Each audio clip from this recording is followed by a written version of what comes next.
Olá, galera do 8º ano. Espero que estejam bem. Sou Adriana Pires, professora da Rede Estadual de Ensino do Rio de Janeiro.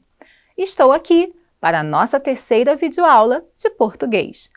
Para começar, vamos estudar os termos essenciais da oração. Mas, espera aí, o que são termos essenciais?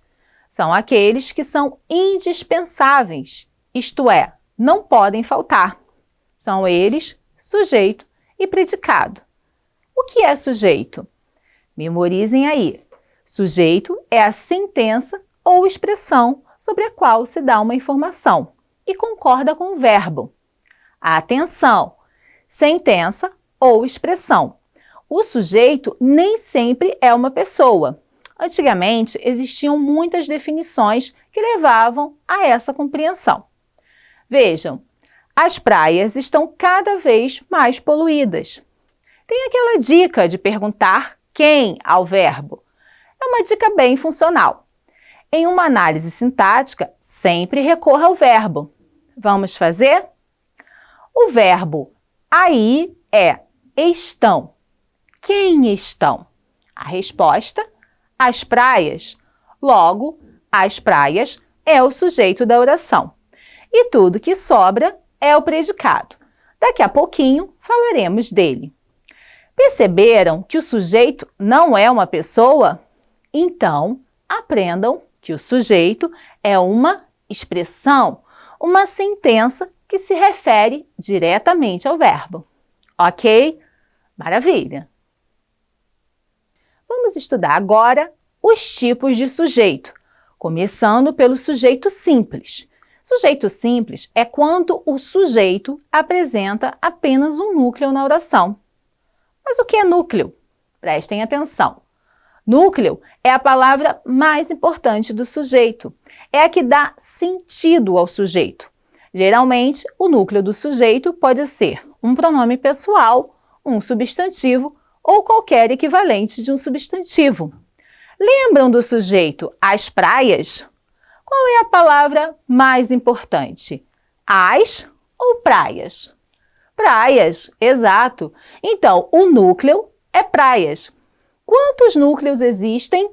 Somente um. Então, sujeito simples. Fácil, né?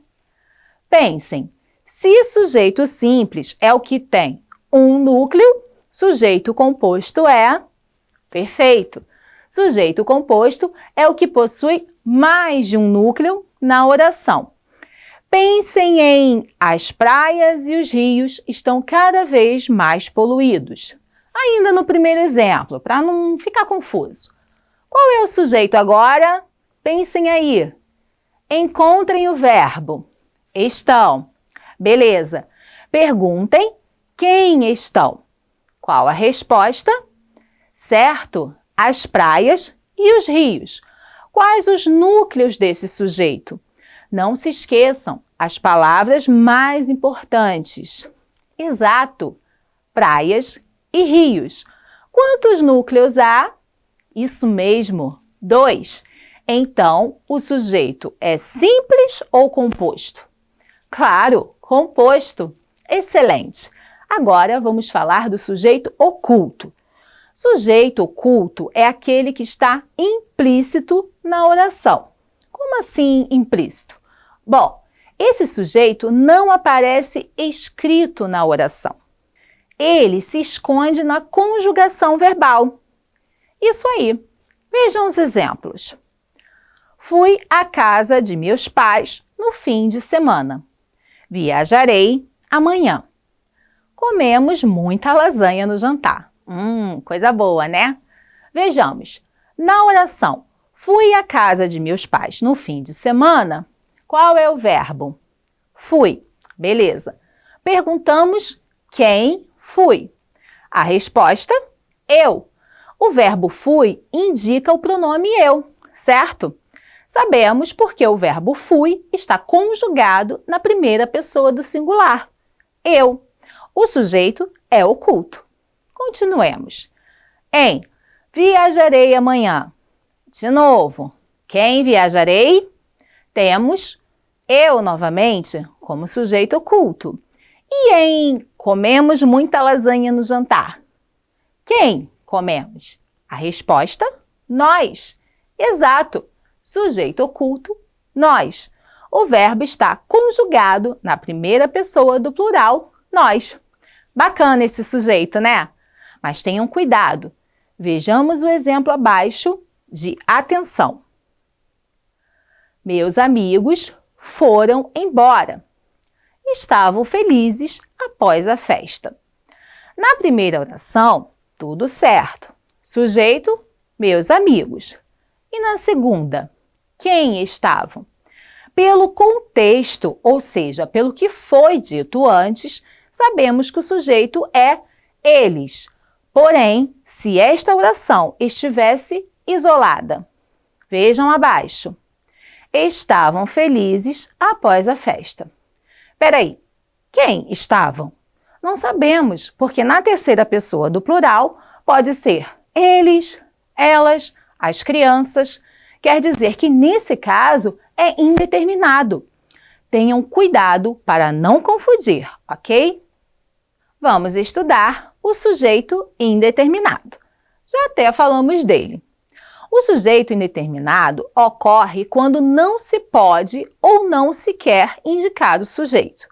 Podemos indeterminá-lo usando-se o verbo na terceira pessoa do plural, sem referência a qualquer sujeito, já expresso, ou verbos na terceira pessoa do singular, mais partícula indeterminadora se.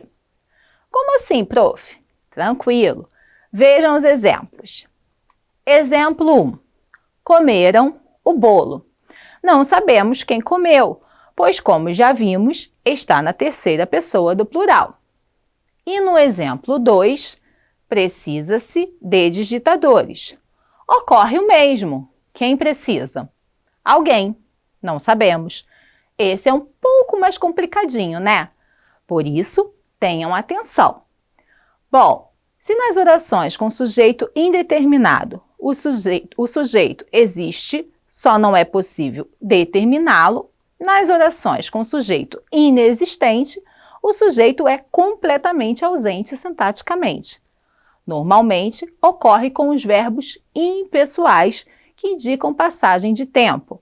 Haver, fazer, ser, existência, haver e fenômenos da natureza. Vejam, choveu muito ontem à noite. Há muitos problemas no país. São 12 horas. Quem choveu? Quem há? Quem são 12 horas? Impossível! Não tem sujeito. Por isso, sujeito inexistente. Beleza? Bom, se lembra do predicado lá do comecinho? O que sobra quando tiramos o sujeito? Vamos estudá-lo agora.